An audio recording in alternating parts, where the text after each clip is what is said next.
ابو سعید خدری رضی اللہ تعالیٰ عنہ نے بیان کیا کہ نبی کریم صلی اللہ علیہ وسلم نے فرمایا، اور دوسری سند، اور ہم سے آدم بن ابی ایاس نے بیان کیا، کہا ہم سے سلیمان بن مغیرہ نے، کہا ہم سے حمید بن ہلال نے، کہا ہم سے ابو صالح سمان نے، کہا میں نے ابو سعید خدری رضی اللہ تعالیٰ عنہ کو جمعہ کے دن نماز پڑھتے ہوئے دیکھا۔ آپ کسی چیز کی طرف منہ کیے ہوئے لوگوں کے لیے اسے آڑ بنائے ہوئے تھے۔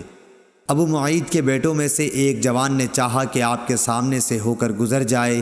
ابو سعید نے اس کے سینے پر دھکا دے کر باز رکھنا چاہا۔ جوان نے چاروں طرف نظر دوڑائی، لیکن کوئی راستہ سوائے سامنے سے گزرنے کے نہ ملا، اس لیے وہ پھر اسی طرف سے نکلنے کے لیے لوٹا۔ اب ابو سعید نے پہلے سے بھی زیادہ زور سے دھکا دیا۔ اسے ابو سعید رضی اللہ تعالیٰ عنہ سے شکایت ہوئی اور وہ اپنی یہ شکایت مروان کے پاس لے گیا۔ اس کے بعد ابو سعید بھی تشریف لے گئے۔ مروان نے کہا، اے ابو سعید، آپ میں اور آپ کے بھتیجے میں کیا معاملہ پیش آیا؟ آپ نے فرمایا کہ میں نے نبی کریم صلی اللہ علیہ وسلم سے سنا ہے، آپ نے فرمایا تھا کہ جب کوئی شخص نماز کسی چیز کی طرف منہ کر کے پڑھے اور اس چیز کو آڑ بنا رہا ہو، پھر بھی اگر کوئی سامنے سے گزرے تو اسے روک دینا چاہیے۔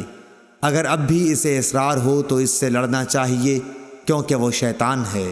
صحیح بخاری حدیث نمبر 509۔